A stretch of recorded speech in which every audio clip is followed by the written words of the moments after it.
Good morning students. आज मैं आपको सोशलॉजी का लेसन 2 में उसके आगे के बारे में समझाऊंगी। इसमें सबसे पहले बताऊंगी जनसंख्या विस्फोट क्या होता है। तो जनसंख्या विस्फोट ये ऐसी स्थिति है ये ऐसी स्थिति संसार में जब उत्पन्न होती है जब स्वास्थ्य तथा चिकित्सा सुविधाओं के कारण देश की जन्म दर तथा मृत्यु दर निम्न होती है। इस कारण जनसंख्या तीव्रता से बढ़ती है और जनसंख्या विस्फोट की स्थिति उत्पन्न हो जाती है। दूसरा बताऊंगी मैं यहाँ जन्म दर का अर्थ। जन्म दर क्या होता है? इसका अर्थ है कि एक निर्धारित अवधि के दौरान 1000 की जनसंख्या के पीछे जीवित उत्पन्न बच्चों की संख्या से है। अब बताएंगे हम मृत्यु दर का अर्थ क्या होता है। तो मृत्यु दर से आशय किसी एक क्षेत्र विशेष में एक निर्धारित अवधि के दौरान होने वाली मृत्यु की संख्या से है। अब मैं यहाँ आपको बताऊंगी भारत में प्रमुख जनांकीय विशेषताएं, यानी कि जनसंख्या वृद्धि की क्या विशेषताएं हैं। ठीक है, इसके बारे में सबसे पहला पॉइंट है, यहाँ मैंने पॉइंट दे रखे हैं, आप वीडियो के माध्यम से अपनी डिटेल्स बना सकते हैं। पहला पॉइंट है जनसंख्या में तेजी से वृद्धि। तो भारत में स्वतंत्रता के बाद जन्म दर और मृत्यु दर दोनों में कमी होने के बाद भी हमारी जनसंख्या का आकार बहुत तेजी से बढ़ता जा रहा है।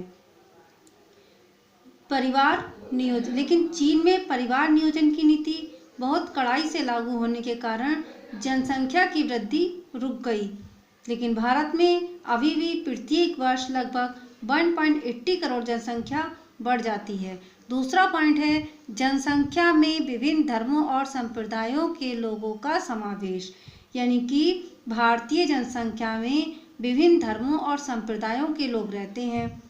यहाँ इस्लाम को मानने वाले लोगों की संख्या बहुत अधिक है और मुसलमान ये मानते हैं कि परिवार नियोजन के साधनों का उपयोग करना उनके धर्म के विरुद्ध है। इस कारण भी क्या होता है कि जनसंख्या वृद्धि होती जाती है। तीसरा पॉइंट है ग्रामीण जनसंख्या का घटता हुआ प्रतिशत, यानी कि भारत में आज भी लगभग 69% लोग जो हैं वह गांव में निवास करते हैं। जनसंख्या के प्रति ग्रामीणों में अधिक जागरूकता नहीं होती और जनसंख्या वृद्धि को रोकने के लिए भी सरकार ने समय समय पर अनेक कार्यक्रम और नीतियां बनाई हैं, परंतु ऐसा कानून कोई भी नहीं है जिसके द्वारा सभी लोगों को परिवार का आकार सीमित रखने के लिए बाध्य किया जा सके, यानी कि उन्हें ज़बरदस्ती ऐसा करने के लिए मजबूर किया जा सके किसी भी नियम के द्वारा। तो ऐसा कोई भी नियम अभी हमारे भारत में नहीं है। चौथा पॉइंट है यहाँ पर जनसंख्या में वृद्ध और अनुभवी लोगों का कम प्रतिशत, यानी कि भारत में जीवन अवधि तुलनात्मक रूप से कम होने के कारण जनसंख्या में अनुभवी लोगों की काफ़ी कमी है। अब यहाँ पर पांचवा पॉइंट है कार्यशील जनसंख्या में वृद्धि, यानी कि कार्य करने वाले लोग। तो कुछ वर्षों में एक महत्वपूर्ण परिवर्तन भी हुआ है कि हमारे समाज की जनसंख्या में 15 से 49 वर्ष तक की आयु के लोगों की जो संख्या है वह बढ़ी है। इस आयु वर्ग को हम कार्यशील जनसंख्या मानते हैं। छठा पॉइंट है यहाँ पर आपका जनसंख्या में परंपरागत मनोवृत्तियों की अधिकता। अब स्वतंत्रता के बाद से साक्षरता की दर में काफ़ी वृद्धि हो जाने के बाद भी हमारे भारतीय समाज के जो परंपरागत ढांचा है उसमें कोई भी विशेष परिवर्तन नहीं हुआ, क्योंकि इसका कारण क्या है? मुख्य कारण है नगरीय जनसंख्या की तुलना में ग्रामीण जनसंख्या कहीं अधिक है। इस कारण यहाँ पर मनोवृत्तियों में कोई भी परिवर्तन नहीं हुआ। सातवां पॉइंट है स्त्रियों की तुलना में पुरुषों का अधिक अनुपात, यानी कि जनसंख्या में शिशु मृत्यु दर आज भी काफ़ी अधिक है।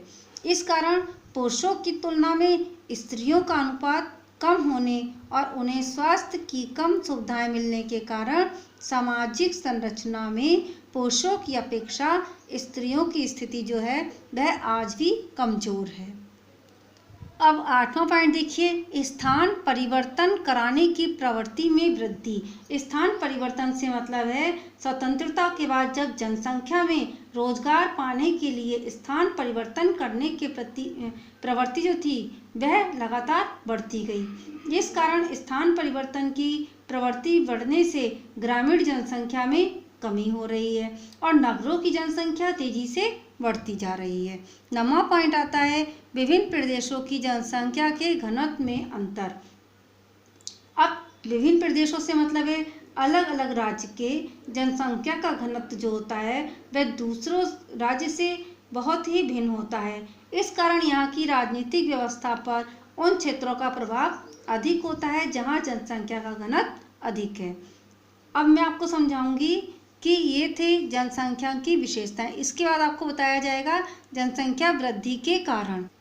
अब यहाँ पर मैं आपको बताऊंगी जनसंख्या वृद्धि के क्या कारण होते हैं।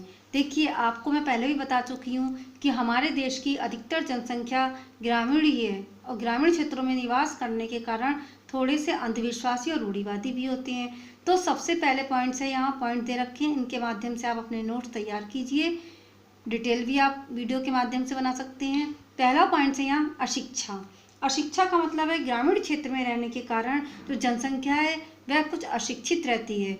पढ़े लिखे ना होने के कारण जो अधिक परिवार है अधिक बच्चे होने की हानियों को नहीं समझ पाते और कुछ ऐसी रूढ़ियों और अंधविश्वासों में जकड़े रहते हैं जिनके कारण जन्म दर जो है वह कम नहीं हो पाती।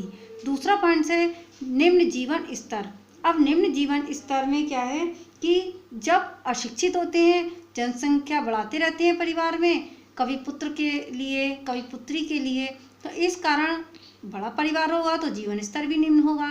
क्योंकि यदि जो परिवार में लोगों का सदस्यों की संख्या है वो अधिक है और कमाने वालों की संख्या कम है, तब क्या होता है जीवन स्तर निम्न हो जाता है। निम्न जीवन स्तर से अच्छे स्वास्थ्य की कल्पना भी नहीं की जा सकती है। तीसरा पॉइंट है विवाह की अनिवार्यता। अब ग्रामीण क्षेत्र में अशिक्षित होने के कारण कुछ परंपराओं से ग्रस्त होते हैं। इस कारण उनका मानना होता है और मानना भी है और वहाँ की कुछ रूढ़ियाँ भी होती हैं। तो भारतीय धार्मिक विश्वासों और संस्कारों के कारण सभी स्त्री पुरुष के लिए विवाह जो है वह अनिवार्य माना जाता है। इस विश्वास और प्रचलन के कारण ही सभी स्त्री पुरुष विवाह करके बच्चों को जन्म देते हैं, जिससे जनसंख्या में निरंतर वृद्धि होती रहती है। चौथा पॉइंट है कम आयु में विवाह। अब कम आयु से मतलब है 18 साल से कम आयु या 18-19 साल। तो इसका यहाँ पर क्या होता है विवाह की अनिवार्यता के साथ साथ भारत वर्ष में कम आयु में विवाह करने का भी प्रचलन है। अब कम आयु में विवाह हो जाने पर क्या होता है कि स्त्री और पुरुष का प्रजनन काल काफ़ी लंबा हो जाता है, जिससे बच्चों की संख्या अधिक हो जाती है। कभी कभी पुत्र की लालसा में भी अधिक संतानें उत्पन्न हो जाती हैं। इन्हीं कारणों से भी जनसंख्या वृद्धि उत्तरदायी होती है। 5वां पॉइंट है संयुक्त परिवार प्रणाली। अब संयुक्त परिवार जो है ये हिंदुस्तान की जो है सबसे प्राचीन और प्रमुख विशेषता है भारतीय संस्कृति में कि संयुक्त परिवार जो है वह पाया जाता है।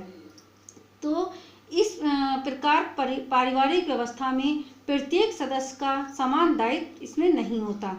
परिवार का आकार बढ़ता चला जाता है और उसका व्यय कोष जो है संयुक्त व्यय कोष होता है, यानी कि जो जहाँ से पैसा खर्चा करा जाता है, जो करता होता है वो सबसे बड़ा होता है, वही सब कार्य करता है, तो उसकी बात मानना भी जरूरी होती है। तो इस स्थिति में बच्चों का स्पष्ट दायित्व जो है वो ना होने के कारण अधिक संख्या में बच्चों को जन्म दिया जाना, इसी के परिणाम स्वरूप जनसंख्या में वृद्धि हो जाती है।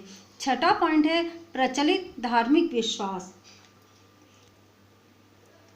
प्रचलित धार्मिक विश्वास में क्या आता है, हिंदू समाज में धार्मिक विश्वास प्रचलित है कि मोक्ष प्राप्ति के लिए पुत्र का होना अनिवार्य होता है। इसी अंधविश्वास के कारण बहुत से दंपत्ति पुत्र की लालसा में अनेक बच्चों को जन्म देते हैं। तो क्या होता है यहाँ पर कि इस कारण भी जनसंख्या वृद्धि अधिक हो जाती है। 7वां पॉइंट है गर्म जलवायु। अब भारत में सामान्य रूप से गर्म जलवायु पाई जाती है, यह एक जैविक तत्व भी है और गर्म जलवायु में रहने वालों की प्रजनन क्षमता अधिक होती है, इस कारण जन्म दर अधिक होती है तो जनसंख्या वृद्धि हो जाती है। 8वां पॉइंट है जन्म दर और मृत्यु दर। अब यहाँ पर 8वां पॉइंट जो है जन्म दर और मृत्यु दर का असंतुलन, यानी कि वैज्ञानिक प्रगति के साथ साथ स्वास्थ्य के नियमों का ज्ञान हो जाना और पोषण के बारे में जानकारी प्राप्त हो जाने के कारण और कई भयंकर बीमारियों की दवाएं भी आजकल उपलब्ध हैं, इस कारण जन्म दर पे तो मतलब जो बीमारी है उस पर संतुलन बनाए रखने के कारण जन्म दर तो बढ़ रही है और मृत्यु दर भी निश्चित हो गई, यानी कि बीमारियों से बचने के कारण लोग जीवित रहते हैं, उनका जो व्यक्ति का स्वास्थ्य है वो जल्दी खराब नहीं हो पाता, इस कारण जन्म दर बढ़ने से भी जनसंख्या अधिक हो रही है। 9वां है पारिवारिक मान्यता। पारिवारिक मान्यता भारतीय समाज में आज भी मान्यता पाई जाती है कि बड़ा परिवार सम्मान का प्रतीक होता है। लोग बड़े परिवार को गौरव का विषय भी मानते हैं, इस कारण अनेक व्यक्ति परिवार के बड़े आकार को महत्व देते हैं, जिसके कारण भी क्या होता है कि जनसंख्या वृद्धि होती है। 10वां पॉइंट है गर्भ निरोधक सुविधाओं की कमी। भारतीय जनसंख्या अशिक्षित और ग्रामीण क्षेत्र में रहने के कारण असंख्य पति पत्नी गर्भ निरोधक सुविधाओं का एवं साधनों के ज्ञान से प्रायः वंचित रहते हैं। अशिक्षा और अज्ञानता के कारण गर्भ निरोधक के अनेक नवीन और अचूक उपायों का ज्ञान भी नहीं हो पाता, इस कारण भी जनसंख्या वृद्धि होती है। 11वां पॉइंट है बहुपत्नी विवाह का प्रचलन। भारतीय समाज में पुत्र की कामना के कारण कभी कभी क्या होता है कि बहुपत्नी विवाह का यानी कि दूसरा विवाह भी कर लेते हैं, जिस कारण भी परिवार का आकार बढ़ता है और जनसंख्या वृद्धि होती है।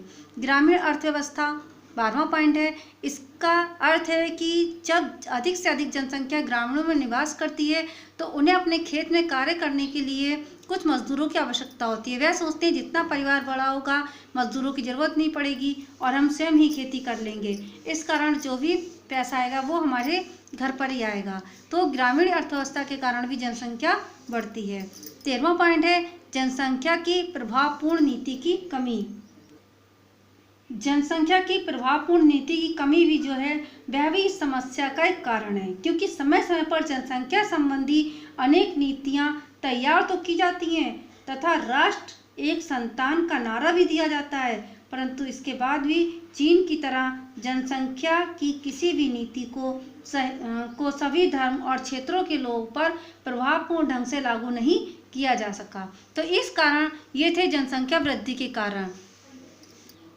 अब आगे के वीडियो में मैं आपको जनसंख्या वृद्धि के दुष्परिणाम के बारे में समझाऊंगी।